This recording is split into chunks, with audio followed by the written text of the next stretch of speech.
Hello दोस्तों, स्वागत है आपका मेरे चैनल बीएस कुकिंग पर। तो हम महिलाओं को घर और किचन के काम करने में थोड़ा सा मुश्किल तो आती हैं, लेकिन कुछ ऐसे ऐसे आइडिया एंड जुगाड़ हैं जिसे अपनाकर हम अपने घर और किचन के काम को बहुत ही आसान बना सकते हैं। तो आज का जो किचन टिप्स है फ्रेंड, वो आपके बहुत ही काम आने वाला है। इसमें से एक न एक आइडिया तो आपको ज़रूर पसंद आएगा। तो अगर आज का जो टिप्स है वो आपको पसंद आए तो लाइक ज़रूर कीजिएगा, और अगर चैनल पर नए हैं तो सब्सक्राइब भी कर लीजिएगा। तो हमारा पहला टिप्स यहाँ पे हरे धनिये को लेकर है। तो गर्मियाँ अब आने वाली है फ्रेंड, तो वो हरे धनिये जो होता है वो काफ़ी ज़्यादा ख़राब हो जाता है। अगर हम उसे ऐसे रख देते हैं तो वो एक दिन में ही सूख जाता है। तो हम एक पानी का लोटा लेंगे और जो धनिये का जड़ होता है उसे पानी में हम डुबो कर रख देंगे। इससे क्या हो कि जो हरा धनिया है वो हरा भरा ही बना रहेगा, जल्दी ख़राब नहीं होगा। इस तरह से आप 1 हफ़्ते तक इसे रख सकते हैं। शेयर करूँगी जो आपको काफ़ी ज़्यादा पसंद आएगा। तो कुकिंग ऑयल तो हम सभी के घरों में होता है, जैसे सरसों का तेल जो भी आप कुकिंग में इस्तेमाल करती हैं। तो हमें क्या करना है कि जो थोड़ा-सा सरसों का तेल होता है उसे ही हमें इसमें मिला लेना है, बस 1-2 बूँद ही। और उसके बाद तेल डालने के बाद हम पूरे जो मूँग है उसमें अच्छे से मिला लेंगे। तो अगर इस तरह से आप मूँग को स्टोर करके रखेंगी ना, तो उसमें बिल्कुल भी कीड़े वगैरह नहीं पड़ेंगे, घुन भी नहीं पड़ेगा और वो ख़राब भी नहीं होंगे। तो ये आइडिया भी आपको अच्छा लगा होगा। तो चलिए अगला देख लेते हैं। तो इस तरह की जो क्लिप होती है कपड़े सुखाने वाले फ्रेंड, वो हम सभी के पास होती है। हम इसे कपड़े को दबाने के काम में यूज लेते हैं। लेकिन क्या होता है कि कभी-कभी ये जो क्लिप हैं वो ख़राब हो जाते हैं। अगर हम उसे ऐसे ही छोड़ देते हैं तो धूप अभी काफ़ी ज़्यादा हो रहा है और धूप में भी रख कर ये काफ़ी ज़्यादा ख़राब हो जाते हैं। तो इसे रखने के लिए मैंने यहाँ पे चूड़ी ले लिया है। तो हमें यहाँ पे काँच की चूड़ी नहीं लेनी है फ्रेंड, मेटल की चूड़ी ही लेनी है। और चूड़ी में हमें क्लिप को इस तरह से फँसा देना है। इस तरह से आप फँसा कर रखें कि जो क्लिप है वो एक जगह रहेंगे और जब भी आपको ज़रूरत रहेगी तो वो मिल भी जाएँगे। जब भी आप कपड़े सुखाने के लिए जा रही हैं तो ये चूड़ी को आप साथ में ले जा सकती हैं। इसमें जितने भी क्लिप हैं आपको मिल जाएँगे। और सबसे अच्छी बात कि इसे आप कहीं भी हैंग करके रख सकती हैं। ये आपको सामने दिखे भी मिलेंगे। तो होप करती हूँ कि ये टिप्स भी आपको पसंद आई होगी। तो चलिए अगला देख लेते हैं। तो यहाँ पे मैंने कुछ जो एक्सपायरी दवा होती है फ्रेंड, उसका टैबलेट ले लिया है। उसे हमें इस तरह से कूट लेना है। कूट कर इसका हमें पाउडर तैयार कर लेना है। थोड़ा-सा हमें इसे गरम तवा पर गरम कर लेना है। तो ज़्यादा नहीं, बस थोड़ा-सा ही हमें इसे गरम कर लेना है। तो अगर तवा आपका रोटी-वोटी बनाते हैं तो गरम रहता है तो उसी पर इसे गरम कर लीजिएगा। तो गर्म करने के बाद हमें इसे एक बर्तन में निकाल लेना है। उसके बाद इसमें हम ठंडा तेल मिलाएँगे। तो कोई भी ठंडा तेल जो भी आपके पास है, अगर ठंडा तेल नहीं है तो आप इसमें नारियल का तेल भी मिला सकती हैं। बस 2-3 बूँद ही हमें चाहिए। उसके बाद इसे हम दोनों तेल और जो दवा का पाउडर है उसे हम मिला लेंगे।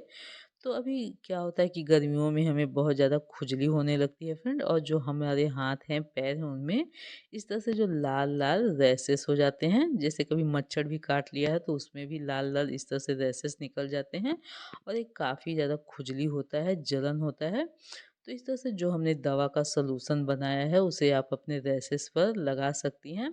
आपको काफ़ी ज़्यादा आराम मिलेगा।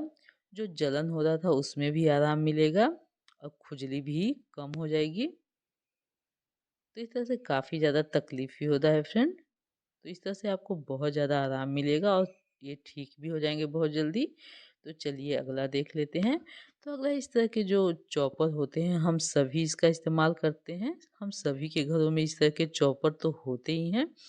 लेकिन क्या होता है कि जब हम बहुत ज़्यादा इसका इस्तेमाल करते हैं तो जो इसकी ब्लेड की धार है वो कम हो जाती है और वो अच्छे से काम नहीं करती है। तो हम यहाँ पे जो दवा का रैपर होता है उसे ही ले लेंगे। तो ये जो दवा का रैपर है फ्रेंड, बहुत अच्छे से जो ब्लेड है उसमें धार देने का काम करता है। तो इस तरह से हम छोटे-छोटे टुकड़ों में काट कर डाल लेंगे और उसके बाद यहाँ पे हम 1 चम्मच नमक डालेंगे और दोनों चीज़ों को हम अच्छे से इसमें चलाएँगे, तो ढक्कन बंद करके हमें इसे अच्छे से चलाना है। जैसे हम चॉपर का इस्तेमाल करते हैं मिर्च वग़ैरह काटने में, उसी तरह से हमें इसे चलाना है। तो लगभग 5 से 10 मिनट हम इसे चलाएँगे।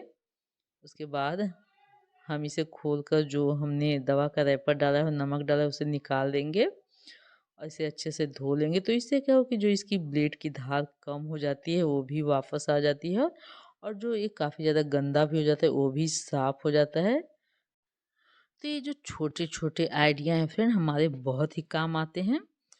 तो इस तरह से आप अपने चॉपर की ब्लेड की धार को बहुत ही अच्छे से इसे तेज कर सकती हैं।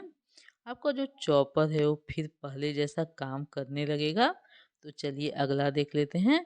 तो इस तरह की जो CFL की बल्ब होती है फ्रेंड, हम सभी के घरों में इस तरह के जो बल्ब होते हैं हम सभी के घरों में इस्तेमाल होते हैं। लेकिन क्या होता है कि ये काफ़ी ज़्यादा गंदे हो जाते हैं और हम इसे अगर ऐसे ही साफ़ करते हैं तो साफ़ भी नहीं होते हैं। तो हम यहाँ पे कोलगेट लेंगे और पूरे बल्ब पर इस तरह से हम लगा देंगे। तो जो कोलगेट है वो बहुत अच्छे से सफाई करती है। इसे हम पानी से भी नहीं पोंछ सकते हैं। तो इस तरह से कोलगेट लगाने के बाद हमें किसी सूती कपड़े से इसे अच्छे से पोंछ लेना है। ये बहुत अच्छे से साफ़ हो जाते हैं, जितनी भी गंदगी है वो सारी निकल जाती है। तो यहाँ पे इसे मैंने साफ़ कर लिया। आप देख सकते हैं कि जो बल्ब है वो कितने अच्छे से साफ़ हो गया है। जितनी भी गंदगी थी सारी निकल गई है और वो बहुत अच्छे से साफ़ हो गई। तो अगर आज की टिप्स आपको ज़रा सा भी यूज़फुल लगे फ्रेंड, तो लाइक कीजिएगा और चैनल पर पहली बार आए हैं तो सब्सक्राइब ज़रूर कीजिएगा। तो अगला है इस तरह के जो ग्रेटर होते हैं उसे लेकर, जो हमारा किचन है कभी-कभी काफ़ी ज़्यादा छोटा होता है फ्रेंड, उसमें हम जो छोटे-छोटे सामान हैं उसे अगर ऐसे ही रख देते हैं तो वो टाइम पर नहीं मिलते हैं। तो हम यहाँ पे रबड़ लेंगे। इस तरह की जो मिठाई वगैरह में जो रबड़ आती है उसे ही हमें ले लेना है और इस तरह से हमें जो ग्रेटर है उसमें इस तरह से हमें फँसा देना है। तो इस तरह से रबड़ में फँसा कर जब हम रखेंगे तो इसे हम कहीं भी हैंग कर सकते हैं। किसी-किसी का जो किचन होता है काफ़ी ज़्यादा छोटा होता है फ्रेंड, तो इस तरह के जो सामान होते हैं अगर हम ऐसे ही रख देते हैं तो ये बहुत छोटे होते हैं, जल्दी मिलते नहीं हैं। तो इस तरह से रबड़ में लगाकर हम इसे रखेंगे तो इसे हम कहीं भी हैंग कर सकते हैं और आसानी से मिल भी जाएँगे। गैस बर्नर को लेकर कभी-कभी क्या होता है कि जो गैस बर्नर है उसकी जो छेद होती है वो बंद हो जाती है।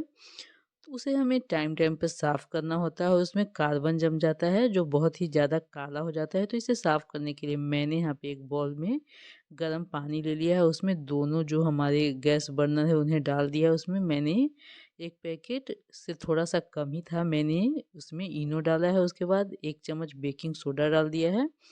थोड़ा-सा नमक भी हम इसमें डाल देंगे और नींबू को मैंने काट लिया है और नींबू का जो आधा पार्ट है उसे मैं इसमें डाल दे रही हूँ। और इसे डालने के बाद हम इसे 2-3 घंटे के लिए छोड़ देंगे। अगर आपके पास टाइम है तो इसे आप रात भर के लिए भी छोड़ सकते हैं। और थोड़ा-सा इसमें मैंने सर्फ़ डाल दिया है, अगर आपके पास विम जेल है तो आप उसे डाल दीजिए और इसे हम अब रख देंगे। तो यहाँ पे 1 घंटा हो गया है, मैंने इसे 1 घंटे के लिए छोड़ा था क्योंकि मुझे वीडियो बनाना था। 1 घंटे के बाद मैं इसे जो इसमें मैंने नींबू डाला था उसके छिलके भी मैंने इसी में डाल दिए थे, उसी से मैं इसे रफ़ कर लूँगी इस तरह से।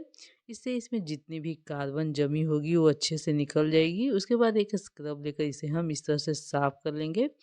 इसकी अगर जो छेद है वो जाम भी हो गई होगी तो सारी खुल जाती है इस तरह से और इसे बहुत अच्छे से साफ़ हो जाता है। मेरा जो बर्नर है फ्रेंड लोहे का है, तो इसीलिए साफ़ बहुत अच्छे से हो गया है। अगर आपका पीतल का बर्नर है तो बहुत अच्छे से चमक जाएगा।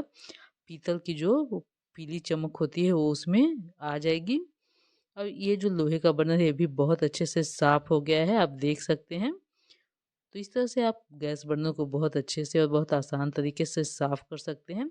अगर आपका पीतल का बर्नर है तो इसे साफ़ कर लीजिएगा, उसके बाद मुझे कमेंट करके ज़रूर बताइएगा कि रिज़ल्ट मिला कि नहीं। तो चलिए अगला देख लेते हैं। अगला है इस तरह की जो पीतल के दिए होते हैं, हम कपूर वगैरह जलाते हैं तो काफ़ी ज़्यादा काला हो जाता है और वो आसानी से नहीं छूटता है। तो इसे साफ़ करने के मैंने यहाँ पे कोलगेट ले लिया है, जो वाइट वाली कोलगेट होती है उसे ही हमें ले लेना है। उसके बाद यहाँ पे मैंने 1 छोटी चम्मच बेकिंग सोडा डाल दिया है और थोड़ा-सा इसमें हम नींबू का रस डालेंगे। उसके बाद हम इसे अच्छे से रब करेंगे इस तरह से। थोड़ा-सा रब करने से ये बहुत अच्छे से साफ़ हो जाता है, आप वीडियो में देख सकते हैं फ्रेंड। तो इस तरह से जो पीतल और तांबे के बर्तन हैं बहुत आसान तरीके से साफ़ हो जाते हैं। चलिए मैं अब आपको धोकर दिखाती हूँ। रिज़ल्ट आपके सामने है, आप देख सकते हैं कि पहले जो दिया था कितना ज़्यादा काला था और आप देख सकते हैं कितनी आसान तरीके से ये चमक गया है, बिल्कुल नए जैसा हो गया है। तो इस तरह से आप काले से काले अपने तांबे और पीतल के बर्तन को चमका सकते हैं। तो यहाँ पे आप देख सकते हैं फ्रेंड, हमारा जो दिया है बिल्कुल नए जैसा हो गया है। तो इसे हम पोंछ लेंगे। उसके बाद मैं आपको दिखाती हूँ। तो आप देख सकते हैं इसकी। तो फ्रेंड, आज जो हम सर्फ बनाने जा रहे हैं उसे आप अपने गंदे से गंदे कपड़े भी साफ़ कर पाएंगी मिनटों में और बिना रगड़े।